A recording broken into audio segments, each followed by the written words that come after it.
Okay, so this is the second part of my lecture on white dwarfs.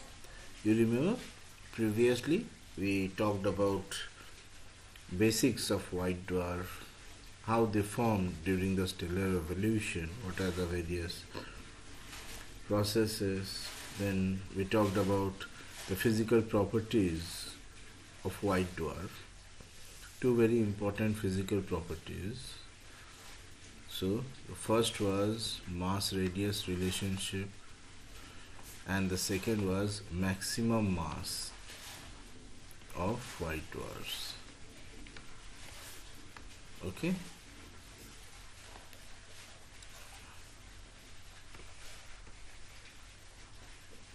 Fine.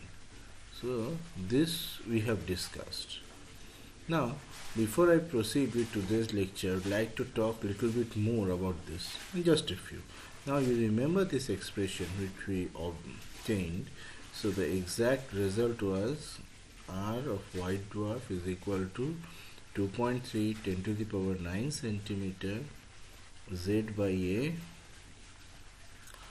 all to the power 5 by 3 into M by M solar to the power minus 1 by 3. Now I'd like to say something about it. What about our sun?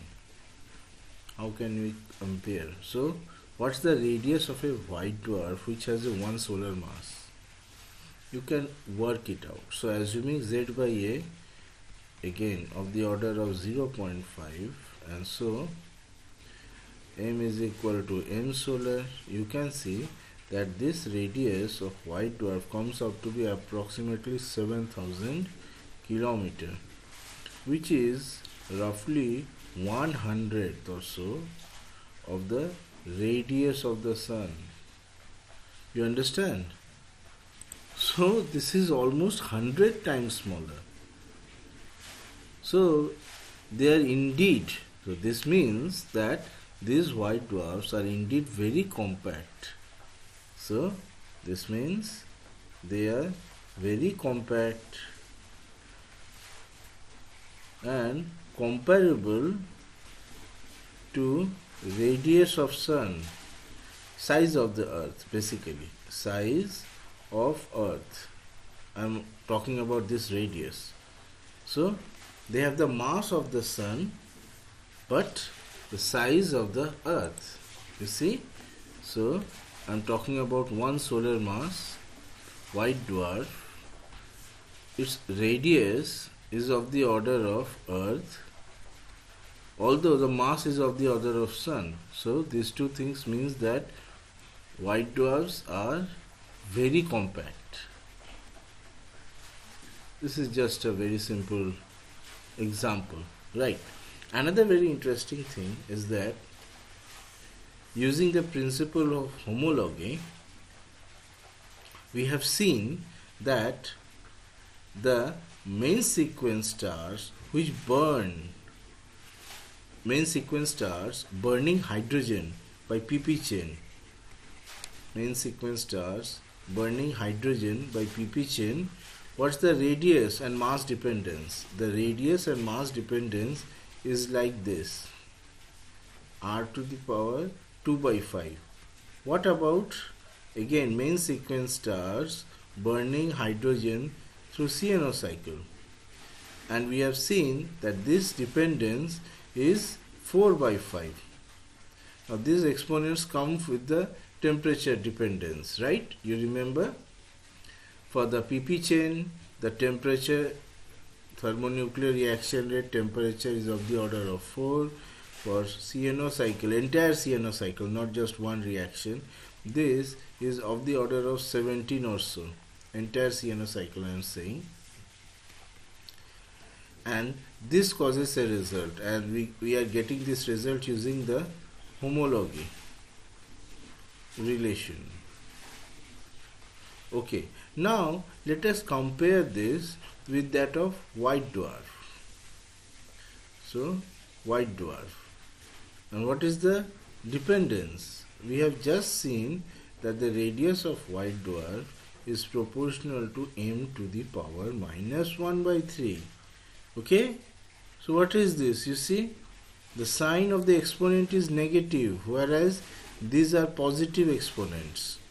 So this means that the main sequence stars have radii which increase with increasing mass, but white dwarf have radii which basically decrease with increasing mass. I've just given a small comparison, that's it.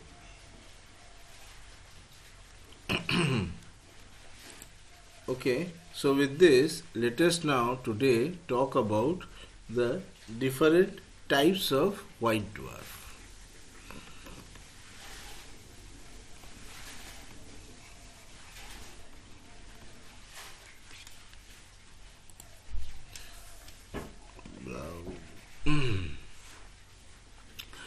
Okay, now you see, by the time the stars of the main sequence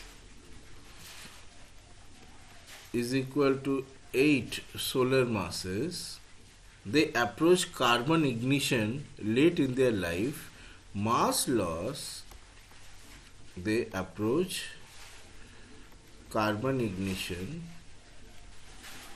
By the time this happens, what happens is that mass loss strips them of roughly 80% of total mass. And how much is remaining is of the order of 1.4 solar masses. Right? Now, where have you seen this number? This is quite familiar with the Chandrasekhar mass. Okay? Now, of course, this is no mere coincidence. Remember that electron degenerate white dwarfs approach infinite density at this mass. Okay? Only stellar cores that continue to collapse attain the temperatures necessary to ignite carbon. Now, what about intermediate mass? So, intermediate mass, say in this range, this is for main sequence. Here, they lose so much mass as giants that only M core remains, which has mass less than, after stripping by mass losses, this much remains, and the mass is less than 1.4 solar masses, and this remains forms the white dwarf. So basically here we have carbon oxygen core, CO core, and these cores are supported against further collapse by degenerate electrons. They are supported by degenerate electrons. Okay? And hence they do not attain the temperature required to initiate carbon burning. So T doesn't increase for initiating carbon burning. Fine. Now this means that they leave the carbon oxygen white dwarf as remnants. So they leave this carbon oxygen white dwarf as remnants with masses typically in the range. What is the mass range? So mass of this carbon oxygen white dwarf is in the range 1.2 solar mass and 0.5 solar mass. Okay?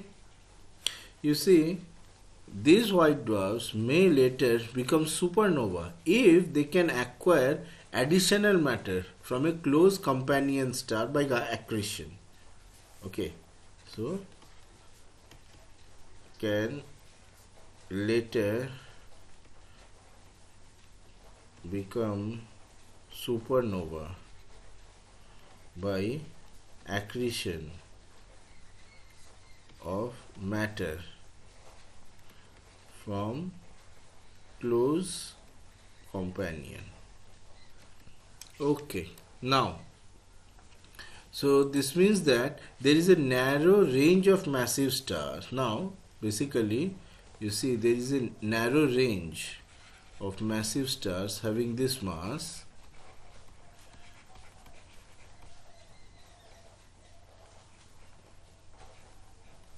here, 11 stellar masses whose remaining cores, so their cores are massive enough to collapse and ignite carbon, but which ultimately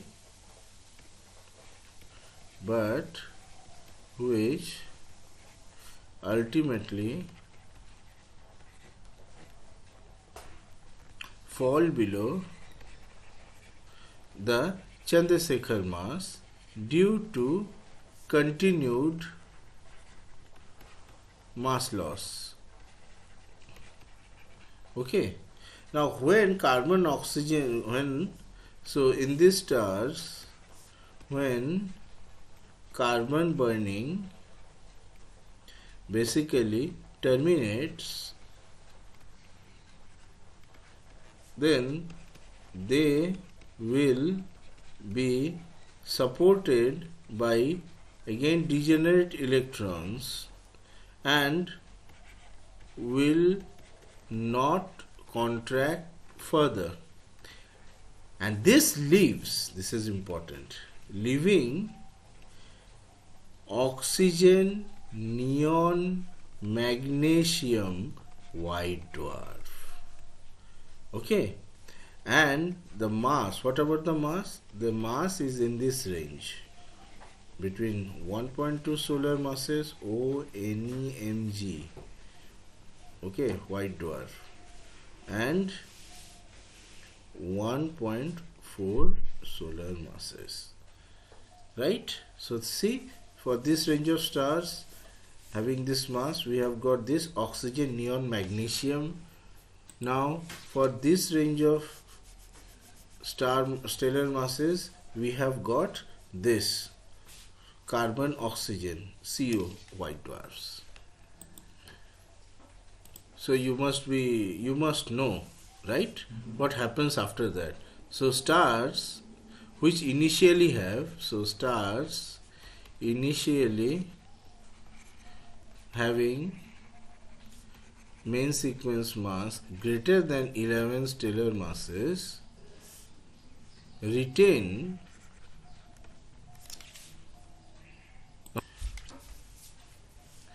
you see, enough mass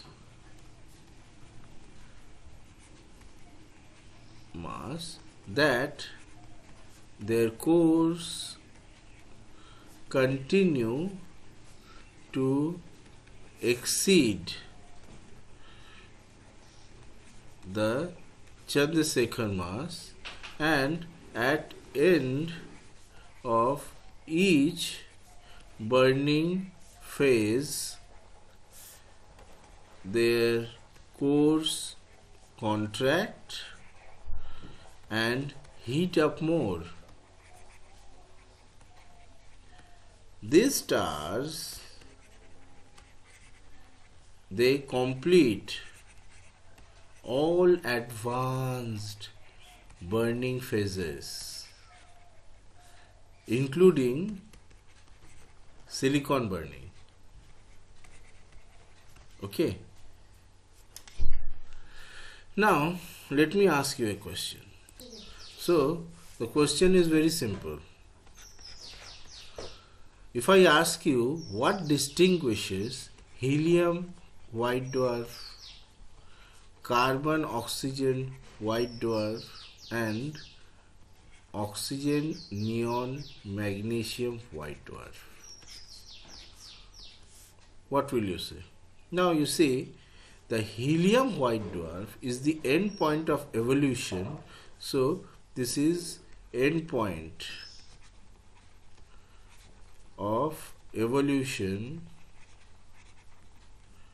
of very low mass star, such that this low mass star has mass less than 0.5 solar masses, right?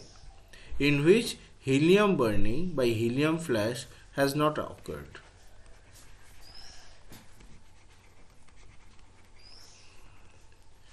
Has not occurred. Okay. So as such, the helium white dwarf will have a mass of typically 0.4 solar masses. Okay. So of the order of 0.4 solar masses. Right. Now what about this carbon oxygen white dwarf? Now this is the end point of low and intermediate mass stars. So end point of the stars which have mass in this range, main sequence stars, 8 solar masses, right? And huge helium burning, where helium burning occurs, producing carbon and oxygen in core, and so they have masses of this in this range. You see, 0.5 to 1.2, 0.5 to 1.2 solar mass.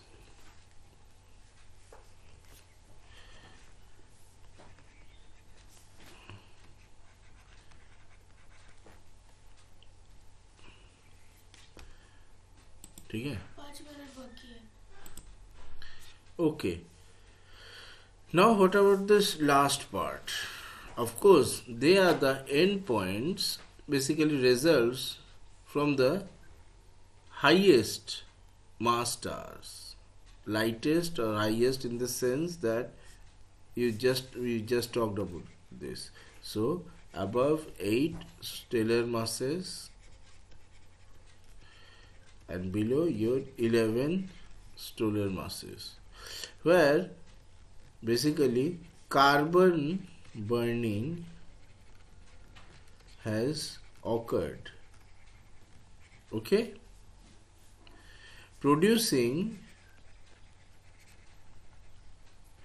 neon and magnesium in core, but which have not burnt neon or oxygen, but not burnt neon or oxygen, okay, and their mass is in the range of 1.2 to, so let me write it like this, yes, 1.2 to 1.4 stellar masses, okay, good. Now let me talk again about the simplest white dwarf, which is the helium white dwarf. So the question is, why are we unlikely to find isolated helium white dwarf in the galaxy? Why is it? Of course, I am talking about isolated, no, not binary. Okay, so why are we unlikely to find isolated helium white dwarf in galaxy? This is my question. Now you see, helium white dwarf, you see, helium white dwarfs, they form from main sequence stars with mass less than 0.5 stellar masses. This we have talked about. Now such a star will have a main sequence lifetime. So lifetime main sequence which is of the order of 100 billion years. Okay, or around 10 times. So this is 10 times the age of universe. Hence, what can you say? Well, such a star would not have had time to evolve into a white dwarf yet.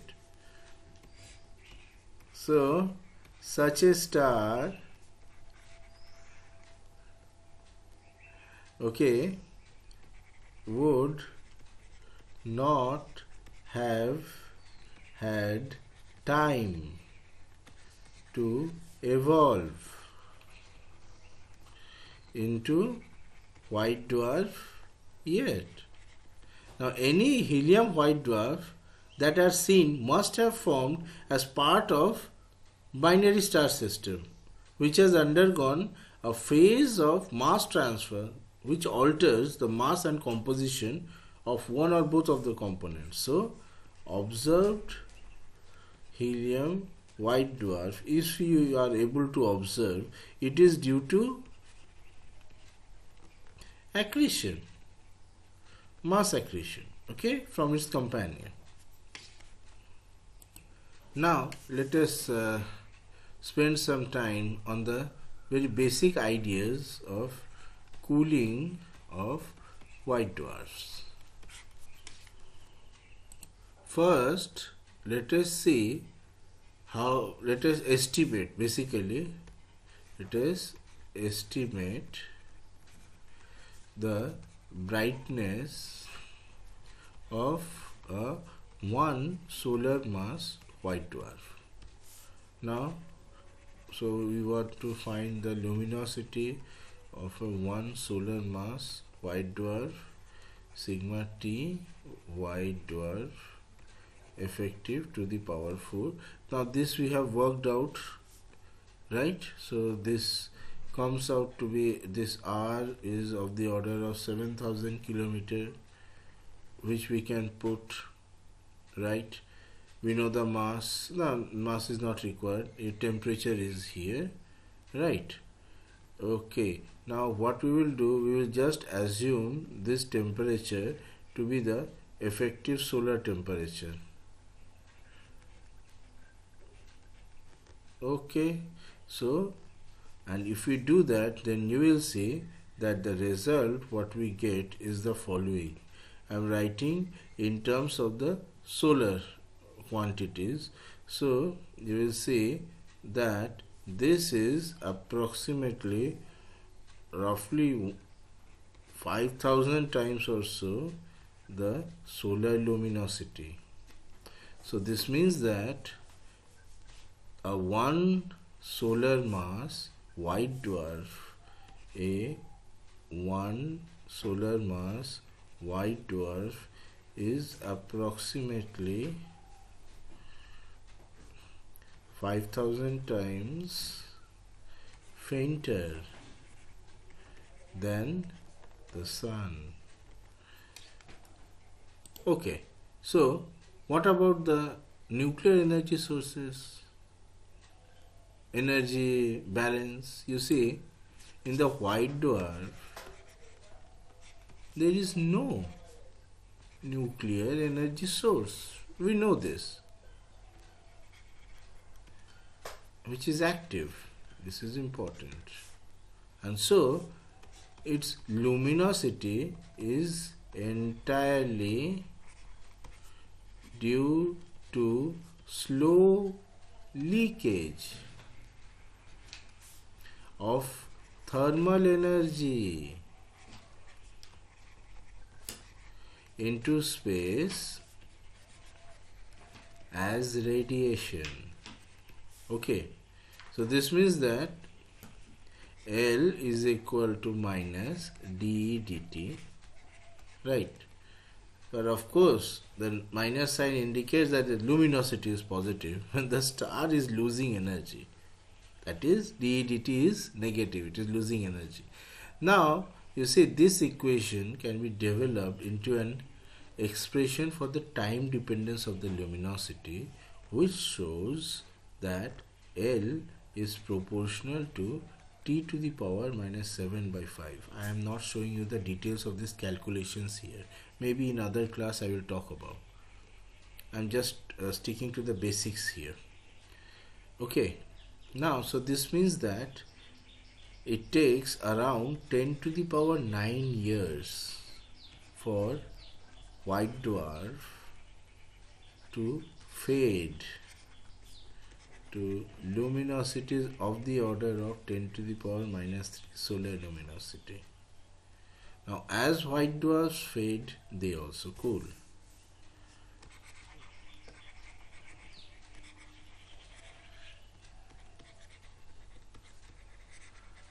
So, cool. Okay, now let's do a question.